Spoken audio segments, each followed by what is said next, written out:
آیت کریمہ سے دو غلطیوں کا پتہ چلا۔ ایک تو یہ کہ وہ فرشتوں کو بیٹیاں تصور کرتے تھے، اور دوسری غلطی یہ تھی کہ دیویاں سمجھ کر ان کی پوجا اور بولو پوجا اور پاٹ کرتے تھے۔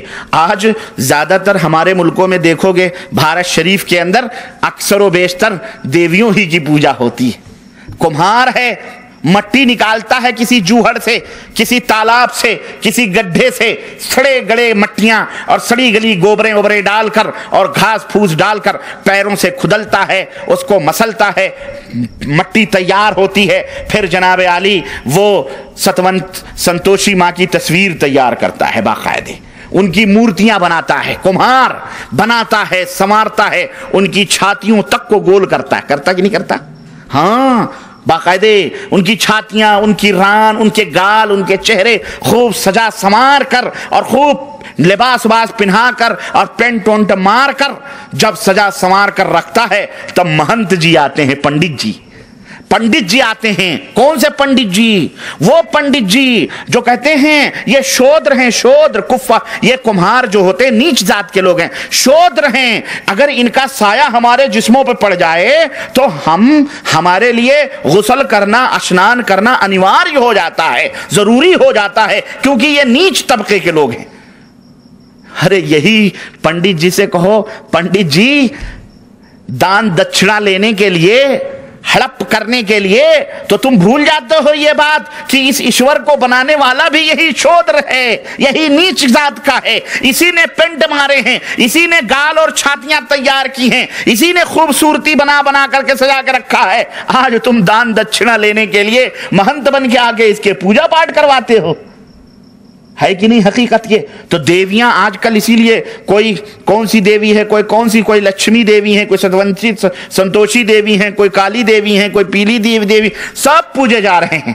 میرا خیال ہے اسی نیتوں سے وہ تمام سب چیزیں انہوں نے لی ہیں اور اس طرح سے وہ اس کی پوجا کر رہے ہیں کہ یہ کہتے ہیں دیوی دیوتا ہیں، اللہ کے بڑے مقرب نعوذ باللہ ہیں، استغفر اللہ۔ اللہ فرماتا ہے یہ کہتے ہیں مشرکین مکہ، بات یہ مشرکین مکہ کی بات چل رہی تھی، لو شاء الرحمن ما عبدناہم، اللہ نہ چاہتا تو ہم ان کی عبادت نہ کرتے۔ اللہ فرماتا ہے انہیں اس کی کچھ حقیقت معلوم نہیں ہے، بلکہ یہ لوگ اٹکل پچھو مار رہے ہیں۔ تو اس آیت کریمہ سے ایک بات معلوم ہوئی، اور وہ بات یہ ہے کہ مشرکین مکہ جن ہستیوں کی پوجا کرتے تھے، عبادت کرتے تھے، ان میں فرشتے بھی تھے۔ ان میں کون لوگ تھے؟ فرشتے۔ پتہ چلا کہ نہیں پتہ چلا؟ اب آئیے، وہ لوگ صالحین اور بزرگان دین کی بھی پوجا کرتے تھے، اور ابھی میں بتاتا ہوں کہ وہ کون سے اعمال تھے جو فرشتوں اور نیکوکار لوگوں کے ساتھ کرتے تھے، جنہیں عبادت اور پوجا کے نام سے یاد کیا گیا ہے، وہ ابھی میں بتاتا ہوں۔ وہ صالحین اور بزرگان دین کون تھے؟ اللہ فرماتا ہے اولئک الذین یدعون یبتغون الی ربہم الوسیلہ ایہم اقرب ویرجون رحمتہ ویخافون عذابہ ان عذاب ربک کان محذورا، سورہ بنی اسرائیل آیت نمبر 57۔ اللہ رب العزت ارشاد فرماتا ہے کہ یہ وہ لوگ ہیں، وہ مقبول بندے ہیں، یہ وہ مقبول بندے ہیں جنہیں کافر پکارتے ہیں، آواز دیتے ہیں، اپنی مدد کے لیے ان کو پکارتے ہیں۔ اللہ فرماتا ہے ارے یہ اللہ کے مقبول بندے خود اللہ کی طرف قریب ہونے کے لیے وسیلہ اور ذریعہ اور راستہ ڈھونڈ رہے ہیں، تو جو خود اللہ سے قریب ہونے کے ذریعے ڈھونڈ رہا ہو، تم اس کو آواز دے کر کے کیا مطلب حاصل کرنا چاہ رہے ہو؟ یہ تو خود محتاج ہیں، یہ تو خود اللہ سے قریب ہونے کے لیے یہ کوشش اور جد و جہد میں لگے ہوئے ہیں کہ ان میں جو کوئی زیادہ مقرب ہے وہ اللہ کی رحمت کی امید رکھے اور اللہ کے عذاب سے یہ ڈرتے ہیں بیچارے، تو تم ان کو کیوں پکارتے ہو؟ تو اس آیت کریمہ سے ہمیں یہ بات معلوم ہوئی کہ کفار مکہ، مشرکین مکہ جن ہستیوں کو پکارتے تھے اپنی مدد کے لیے، وہ بارگاہ الہی کے مقبول بندے تھے، صالحین تھے، نیک لوگ تھے۔ اور سنو، وہ لوگ انبیاء علیہ السلام کو بھی پکارتے تھے، نبیوں کو بھی آواز دیتے تھے، ان سے بھی مرادیں مانگتے تھے۔ اس کی دلیل قرآن کریم سورہ بقرہ آپ اٹھا کر کے دیکھیں، پہلے پارے میں سورہ بقرہ کے اندر اللہ عز و جل نے اس حقیقت کو بیان فرمایا ہے کہ وَإِذْ قَالَ اللَّهُ يَا عِيسَى ابْنَ مَرْيَمَ وَإِذْ قَالَ اللَّهُ يَا عِيسَى ابْنَ مَرْيَمَ أَأَنْتَ قُلْتَ لِلنَّاسِ اتَّخِذُونِي وَأُمِّي إِلَٰهَيْنِ مِن دُونِ اللَّهِ قَالَ سُبْحَانَكَ مَا يَكُونُ لِي أَنْ أَقُولَ مَا لَيْسَ لِي بِحَقٍّ إِن كُنتُ قُلْتُهُ فَقَدْ عَلِمْتَهُ تَعْلَمُ مَا فِي نَفْسِي وَلَا أَعْلَمُ مَا فِي نَفْسِكَ إِنَّكَ أَنْتَ عَلَّامُ الْغُيُوبِ۔ اللہ عز و جل نے فرمایا جی جب قیامت کا دن ہوگا، قیامت کے دن ہم حضرت عیسیٰ علیہ السلام کو بلائیں گے۔ اللہ فرماتا ہے عیسیٰ علیہ السلام کو حاضر کیا جائے گا تو اللہ پوچھے گا اے عیسیٰ ابن مریم، اے مریم کے بیٹے عیسیٰ، یہ بتلاؤ کیا تم نے لوگوں سے یہ بات کہی تھی کہ وہ تم کو اور تمہاری ماں کو معبود بنا لیں، تمہیں پکاریں؟ کیا تم نے یہ بات کہی تھی کہ تم سے مرادیں مانگیں؟ کیا تم نے یہ بات کہی کہ تمہارے بتوں کو رکھ رکھ کر کے پوجیں؟ کیا تم نے یہ بات کہی تھی کہ تم دونوں کو معبود بنا لو، تم دونوں کو یہ عیسائی معبود بنا لیں؟ قال سبحانک، وہ کہیں گے اے اللہ تیری ذات پاک و صاف ہے، شرک سے پاک و صاف ہے۔ ما یکون لی ان اقول ما لیس لی بحق، بھلا میں وہ بات کیسے کہہ سکتا ہوں جس بات کا مجھے حق ہی نہیں ہے۔ ان کنت قلتہ، اے اللہ اگر میں نے یہ بات کہی ہے، فقد علمتہ، تو تجھے علم ہے اس بات کا، تو اس بات کو جانتا ہے۔ تعلم ما فی نفسی، میرے دل میں جو بات ہے وہ تو جانتا ہے۔ ولا اعلم ما فی نفسک، لیکن تیرے پاس جو بات ہے، تیرے دل میں جو بات ہے اس کا علم مجھے نہیں ہے۔ انک انت علام الغیوب، اے اللہ تو تمام غیبوں سے سب سے زیادہ جاننے والا ہے، تمام غیبوں کا سب سے زیادہ جانکار ہے۔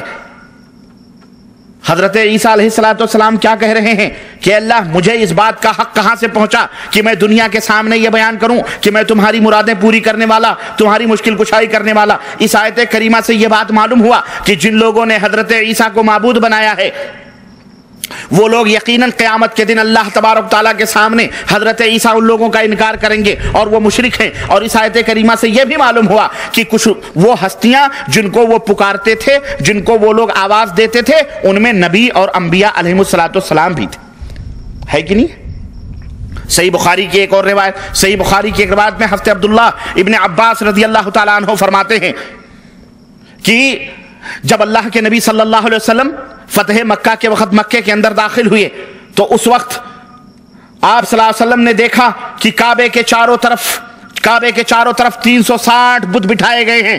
ان میں ایک بہت بڑا بت حضرت ابراہیم علیہ السلام کا بھی ہے، حضرت اسماعیل علیہ السلام کا بھی ہے، حضرت مریم کا بھی بت ہے۔ چنانچہ اللہ کے نبی صلی اللہ علیہ وسلم نے اپنا ڈنڈا لیا اور ابراہیم علیہ السلام کی جو مورتی تھی اس کے گلے میں ڈنڈا ڈال کر آپ نے کھینچا اور اس کو توڑا اور فرمایا جاء الحق وزهق الباطل ان الباطل كان زهوقا، حق آ گیا ہے۔ اب حق آنے کے بعد میں باطل ہرگز نہیں رہ سکتا ہے۔ اس طرح سے حضرت ابراہیم علیہ السلام، اسماعیل اور حضرت مریم کے بتوں کو اللہ کے نبی صلی اللہ علیہ وسلم نے ڈنڈا ڈال کر کے، چھڑی سے لے کر کے، پیٹ کر کے اس کو درست کیا اور اس کو توڑ پھوڑ کیا۔ آج کل کے لوگ ہوتے تو کہتے اللہ کے نبی نے حضرت ابراہیم کی توہین کر دی، کیوں؟ ارے ابراہیم کی تصویر تھی، اس کو گلے میں ڈنڈا ڈال کر کے کھینچ، وہ ابراہیم علیہ السلام کی تصویر نہیں تھی۔ ظالموں نے خیالی تصویریں بنا کر حضرت ابراہیم کی نہ وہ تعلیم تھی، نہ حضرت ابراہیم نے اس بات کی تعلیم دی تھی کہ میرے بتوں کو پوجنا اور میرے بتوں کی عبادت اس طرح سے کرنا یا میری عبادت کرنا۔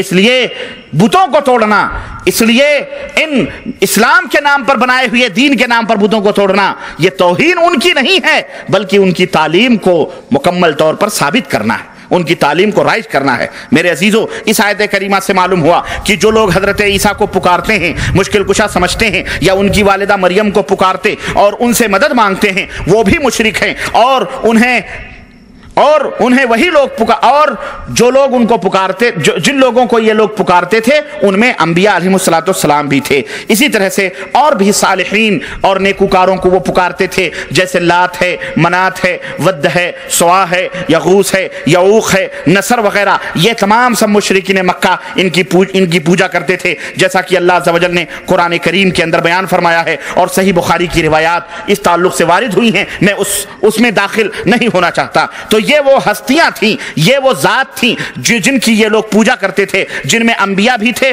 فرشتے بھی تھے اور اللہ کے موحد اور نیکوکار بندے بھی تھے۔ یہاں ایک بات یاد رکھیے، ایک بات آپ یاد رکھیے گا کہ یہ مشرکین جن ہستیوں کو پوجتے تھے ان کے